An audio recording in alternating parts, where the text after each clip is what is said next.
Gons and I were in a hand analysis class together, as I think we've both always been interested in how people work, and so we were in a class together for, I think, even for a full year before he talked to me about the fact that he'd written some pieces. And I think he came for an astrological reading, because that's my other life. I'm an astrologer. And we were talking about his writing, and he said, well, why don't I bring you some of them, and some of the pieces? And I said, great. So he brought them, and they were really great. They were really so moving. And because I'd been doing a fair amount of directing one-person shows, I sort of thought, why don't you give it a go? Why don't you?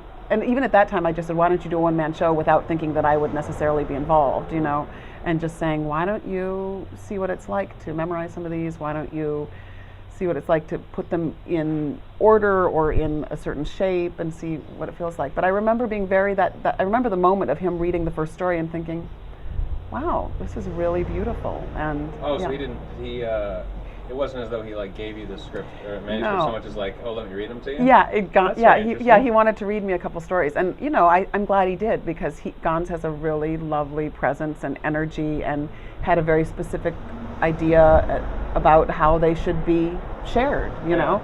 And I think that it did have a lot more impact to hear him reading these stories of his childhood, and so then within a week he asked me if I would, direct, and I thought, okay. And I'm so glad I did, yeah. Because first of all, Gons is a really good writer. I mean, the pieces are well written and beautifully written. And he has such an amazing memory for detail. Like, what he writes about happened.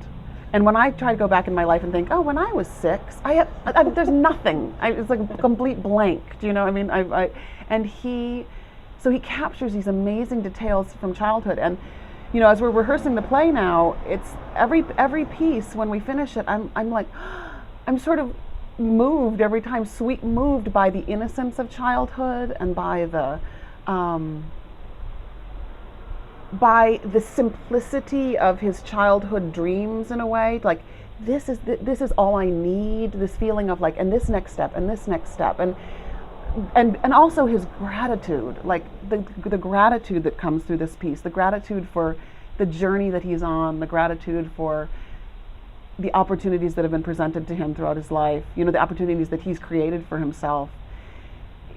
Very few people, again, embody this kind of energy of trusting the grace of life, being grateful for every step,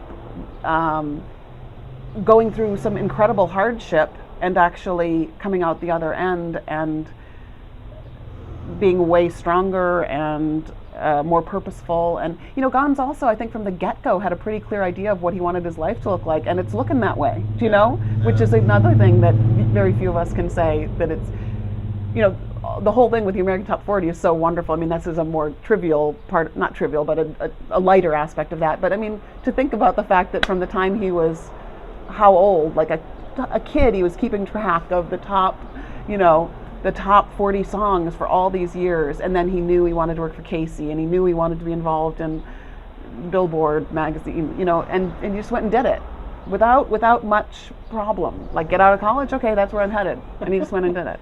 So those, I mean, I'm just trying to think. I mean, so his writing, his spirit is just infused in this piece. And also, I think, a universal capturing of the simplicity of childhood, and the sweetness of family, and the sweetness of the community that supports us, family and community that supports us. I mean, I think he captures that, and I think